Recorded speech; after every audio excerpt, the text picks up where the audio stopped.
Hi guys, it's me, Trudy Lee. How's everybody doing? I hope all is well. I know there's so much going on in the world. There's so many things happening. It's so much sadness and difficulty and strife going on in the world. But I pray each and every one of you had a beautiful weekend. I know a lot of people were out demonstrating and, all around the country, even actually all around the world, different countries. But and then we had another shooting. What is going on? Uh, God bless Rayshard. Is that his name? Rayshard Brooks, Mr. Brooks.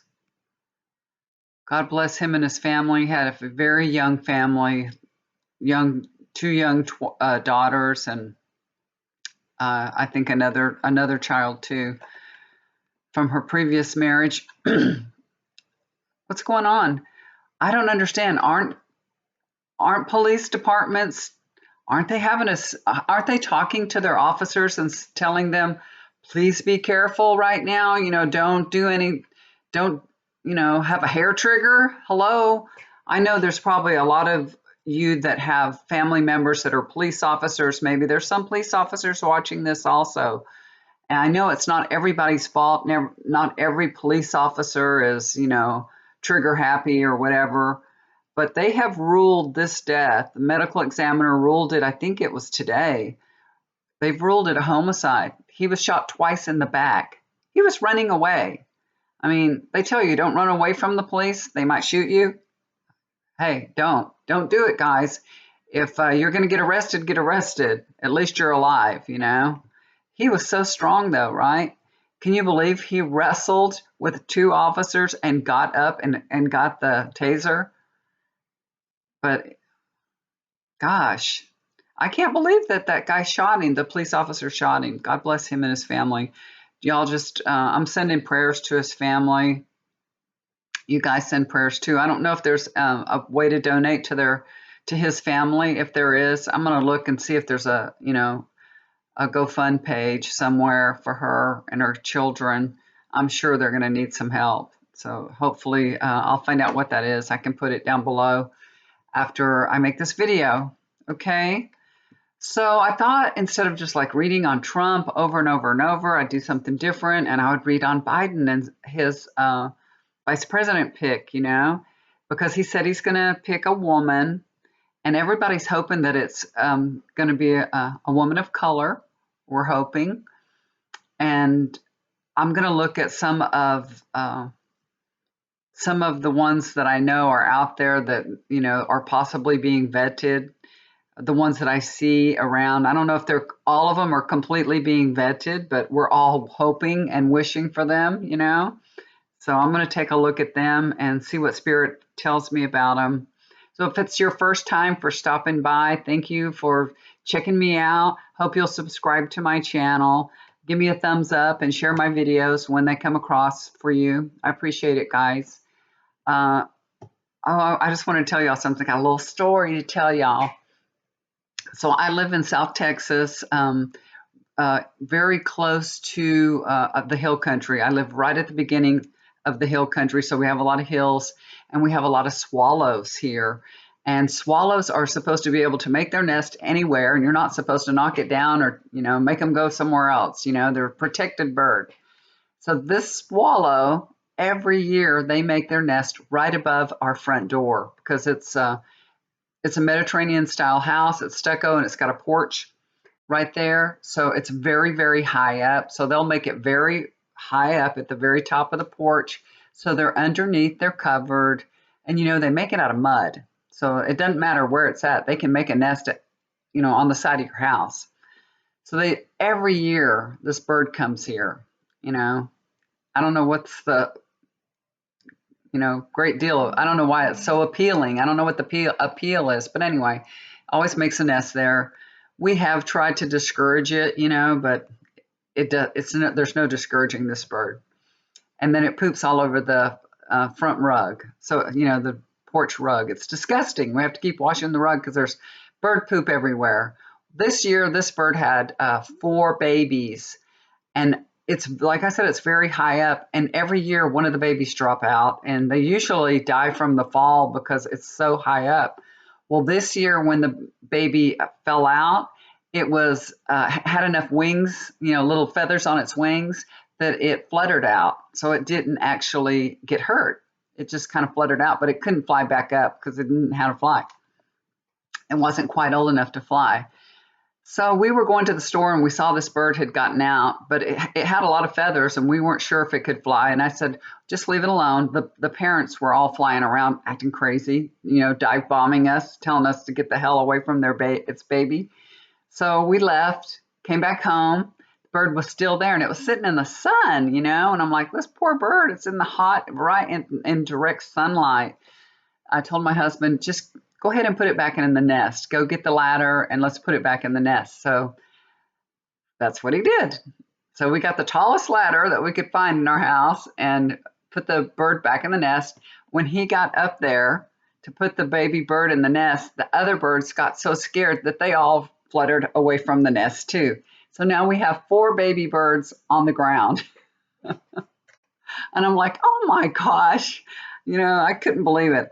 I was like, okay, what should we do? I said, maybe we should just leave them alone. Maybe they can fly and we don't know it, So we left them for a few hours and we came back and they were all, 2 of them, I had kind of corralled them to be together, 2 of them. I kind of scared them so they kind of ran towards each other. But the other 2, I don't know where they went to. They ran off somewhere in the yard. I couldn't find them. So, but I had my eye on these 2, and I was like, well, they're still there. And the parents they're just going crazy. They're flying around in a circle. They were just acting nutty and crazy. They were freaking out, I guess, because the babies were out of the nest and they can't get back up there. I told my husband, I said, well, we're going to have to put these birds back in the nest and we're going to have to find the other 2.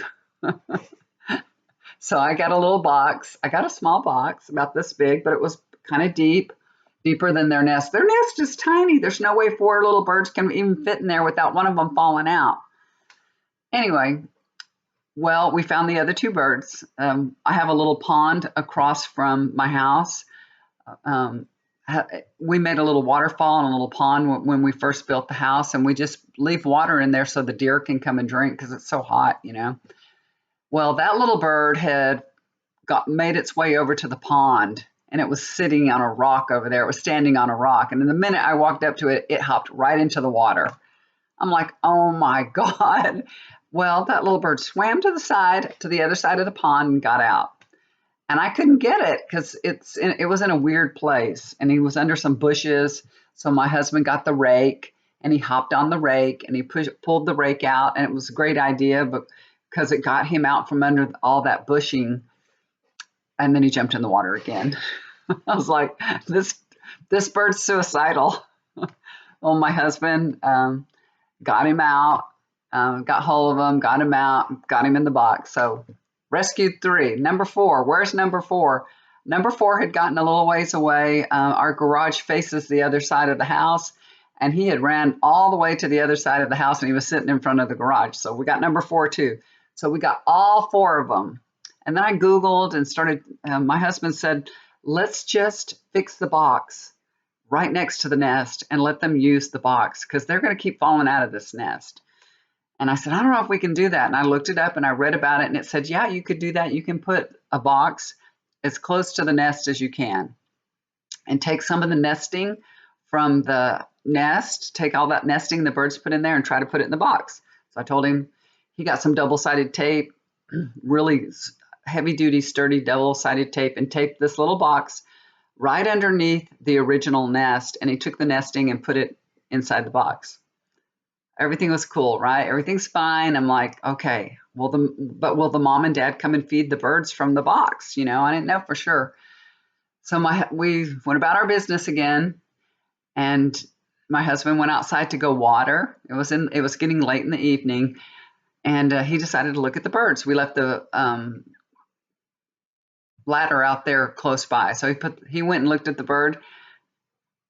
One bird was missing again. Another bird jumped out, and he found it and put it back in. So, and then before we went to bed, we looked at all of them. Everybody was there. Also, we got in the car and we observed.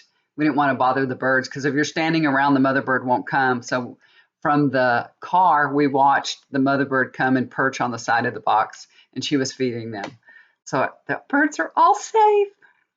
Long story short, we saved the birds. So hopefully everybody's doing fine. I haven't looked at them today yet, but hopefully everything's okay. Last night it looked like Mama was feeding them and all. So, oh, these swallows, I'll tell you. Oh, and then on top of everything else, oh my gosh, y'all, my daughter, the hose from her toilet came off. She was about to flush the toilet. I don't know what she did. It was in her room, in her area. She started screaming for me suddenly. She said, "Help! Help! Hurry! Help!" And I'm having a heart attack. She's got the dogs in there with her, and I thought maybe some dog was choking on something. The dog is dying. Something. There was water shooting out of that little metal hose. I mean, shooting, arcing up. And I ran over there, and you just turn the handle and turn the water off. And I got down there. I got a big old bruise. I don't know if you can see it. I got a big old bruise on my hand. I hit my hand in the back of the toilet, and that I could not turn it. It was so hard and tight. I couldn't turn it. I mean, water was just spraying me in the face. I was drenched from head to toe. And I told my husband, I can't turn the handle. So he came over there to do it. He couldn't turn the handle either. He put his hand over the hose and held it. And he said, go get a towel or something. And my daughter handed me a towel. And finally I could turn it. Well, as he was holding it so no more water would escape, I finally turned the water off. It was a fiasco. But those wet dry vacs come in real handy for those kind of situations. So we got all the water vacuumed up pretty quick. Anyway, so that's our craziness for the weekend. We had a fun weekend. It was exciting. All right, so back to the reading. Let's see. The people that I know that are being vetted, I'll just take a look at them. Kamala Harris, right? Senator from California. Love her. She's good. A lot of people are saying, though, that they would like her to be in the Department of Justice, that she would be great for that role. But I think she is being vetted for vice president. Val Demings, Florida representative. Y'all remember her from the impeachment hearing. Susan Rice, she's former national security advisor. And now they're talking about that mayor from Atlanta, Keisha Bottoms. Somebody said that'll be a fun sign to see, Biden Bottoms. Stacey Abrams. I have read that they may not, they may be finished vetting her. They may think she doesn't have enough. I don't know. She was in the House of Representatives for 10 years, so I don't know. But they're saying that she might not have enough experience. So she's an attorney. She is so well spoken. Have y'all seen her? She's on the news lately, left and right. She's such a beautiful, beautiful person. I mean, she just explodes with this wonderful energy. I love to listen to her talk. I love to see her face. She's got a beautiful face, She makes you feel so hopeful. She's so intelligent. I love to listen to her speak. And she's a voting rights activist, right? Okay. Okay, let's see. Kamala Harris. I am getting on her. What I'm getting on her is that she will bring new life to the campaign.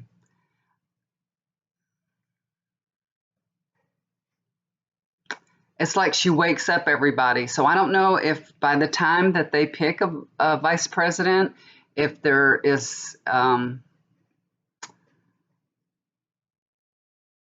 if they're needing somebody to revitalize the campaign, because I feel like that's what she does. Like she comes riding in on a white horse.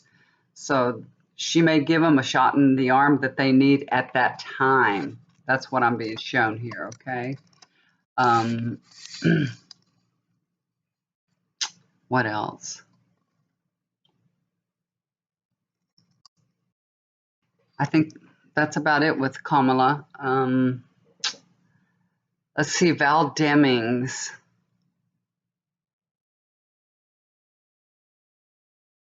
She's very well spoken, and she's very, very smart too. I loved watching her in the impeachment trial when she would get up and give her talks. She was really good. Okay, this is what I'm getting with her. It's kind of like what she feels a little bit. I'm getting like it's a great honor. This is a great honor. But I feel like something's holding her back. They're showing me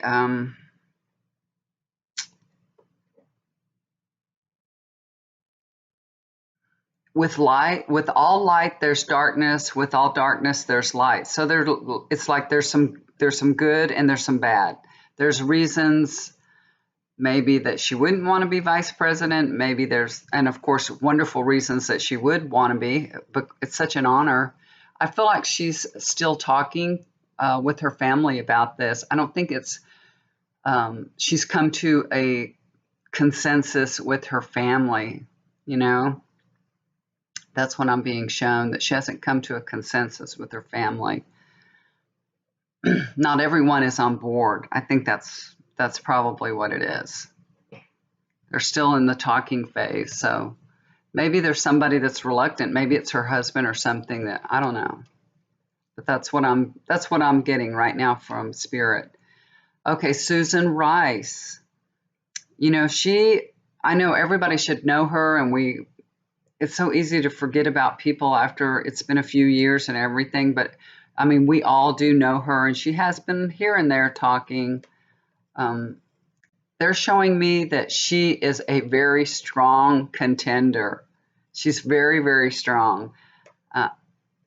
I don't lean towards her myself as much as, you know, I like the other people. There's other people I like better than her, but they're showing me, the guides are showing me, she is a very strong contender. It's so funny. And they're telling me she's the leader of the pack. She's a gift. I don't know why. That's what they're showing me and telling me, but I don't understand it completely myself, but that's what they're saying. I'll just go with what they say. Okay. And Keisha Bottoms, she's hot right now. They're showing me she's hot. She's really hot because she's on the news every day because Atlanta keeps making news. They say she might set herself on fire because I'm seeing like there's so much hot air coming from her mouth that it's fire. I mean, I love her. I really do. I like her a lot. I think she's very articulate. She's a wonderful mayor. I love her. I'm just telling you what I'm being shown. I'm just being shown this. It's not my opinion. But there's fire coming out of her mouth, so she might set herself on fire. So I don't know if she's going to say something that maybe turns off some people or something. That's possible. Okay, or maybe she has. I don't know. All right, let's take a look at Stacey Abrams. I love Stacey Abrams. But this is what I'm being shown. I'm being shown the Statue of Liberty. That's what I'm being shown. She will continue to fight for justice. Huh. Okay. They're telling me in the future, she'll go through a transformation and reach her full potential. So I don't think, you know, right now, I would love her to be vice president, but I don't think that's in the cards for her. Maybe she's going to be president one day. Who knows? She's a wonderful person. I love her spirit. She's a beautiful, beautiful person. So that's what I'm getting on her. Okay. So maybe she's going to help all these people that are in limbo right now. You know, all the immigration problems that we have in our country, because I'm seeing the Statue of Liberty. So maybe there's, you know, a way that she's going to help with those situations. Let's see what happens, because that's what they're showing me, the Statue of Liberty and justice. And that makes me say, you know, that she's going to continue to fight for justice. She's an attorney, right? So, yeah. Okay, guys, that's all I got for you for now. That's enough stories, huh? If you're new to my channel, sorry, I always have to tell my stories because, you know, that's who I am and that's what I do. This week, Thursday, it'll be June 18th. My husband, Johnny, you guys know him, he's turning 70 years old. God, it sounds old, doesn't it? Sorry, I don't mean to offend anybody, but you know, when you're in your 60s, you're 60 this, 60 that, and then all of a sudden 70, you're 70. I told him, damn, you're getting old. I'm so mean. He knows I'm playing with him though. He has had a terrible sinus headache lately, the last few days. If y'all remember when I was doing readings last summer, I had horrible sinus headaches. They were killing me. He's got them this year. I'm so glad I don't have them right now. But he's feeling a little bit better. I gave him Tylenol Sinus, and it works pretty good. I've given it to him 3 times now, I think. So he's feeling better. He's doing good. Okay, the coronavirus here in Texas, it's gotten pretty bad.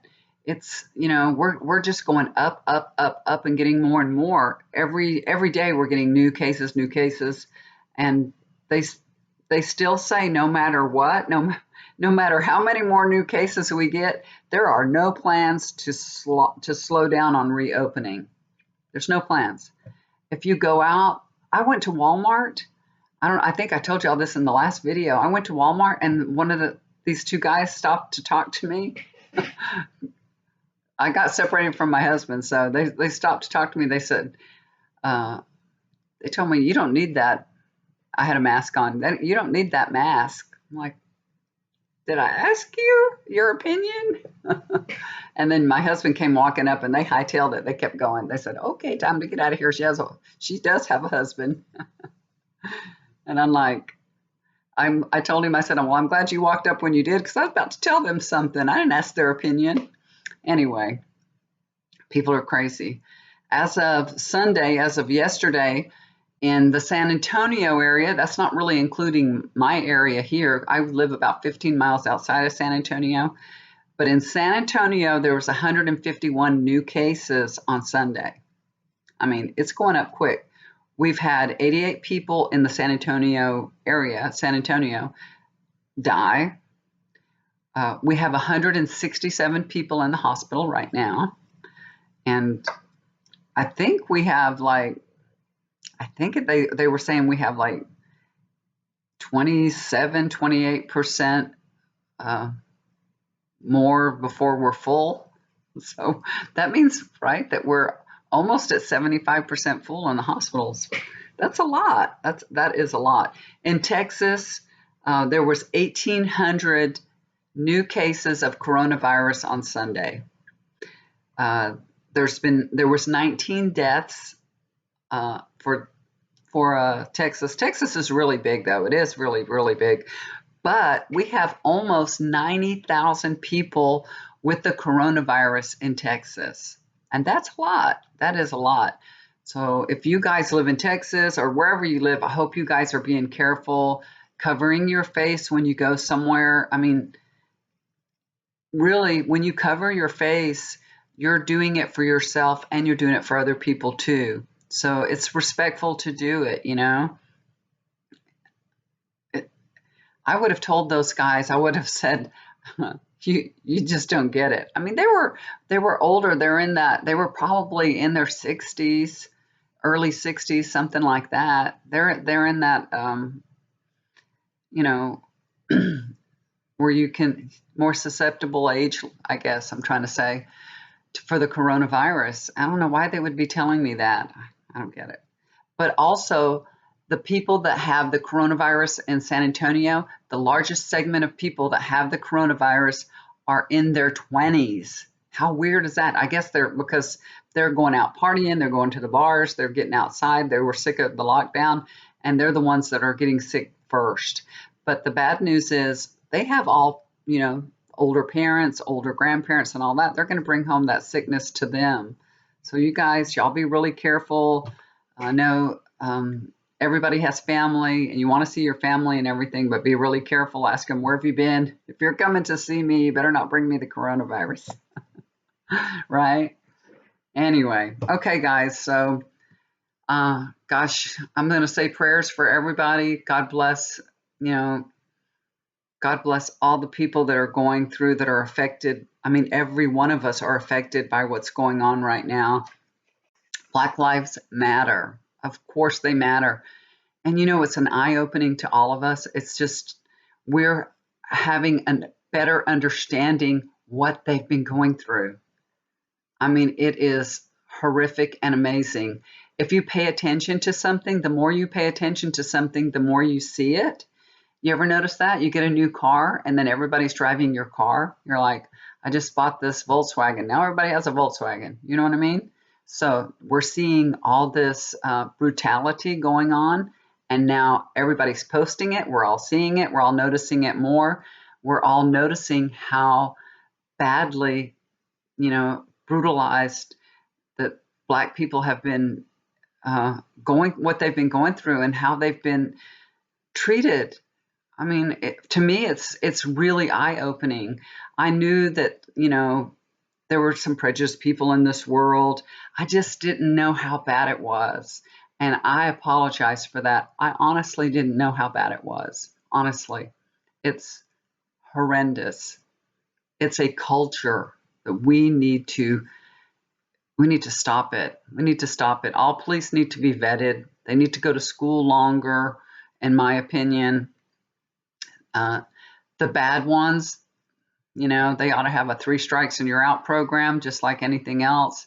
You get into trouble if you're a police officer 3 times, you're disrespectful, whatever it is, or you hurt somebody. If you hurt somebody, you ought to be gone. But if you're, can't keep your mouth shut or something, maybe 3 strikes and you're out. They ought to have some way, and they're trying to do that now. And I understand everybody wants change right now, but it is going to take time. Nothing happens overnight. And I know we've been waiting hundreds of years for this and everybody's tired of it, but it's going to take time to change, and they will change. Things are changing. Okay. So if you're outside demonstrating, please be peaceful, use your mask. If, you're in a place that they tell you at 8 o'clock, you got to go home, y'all just go home. Go home. I know, you want to be out there, but you don't want to get hurt. And I don't want anybody getting hurt. I don't want anybody, don't bring your little children out after curfew and all that. If you're going to be a peaceful demonstration with your child, I understand you want them to have that experience. You have a really little one, I wouldn't bring them out, because what if the tear gas comes out and all that? Why would you do that? So you guys stay safe, be careful, demonstrate peacefully, and abide by the law so that everybody goes home to their families, all right? Okay, guys, I love you so much. Y'all take care. If you have any questions, please leave them down below. I've been doing readings every day, every day, every day. If you'd like to get a reading, I will have time for you, I promise. Just look down below and look up my email and email me, okay? All right, guys, love you so much. Y'all take care. Do something kind for somebody. It'll always come back to you. Bye for now.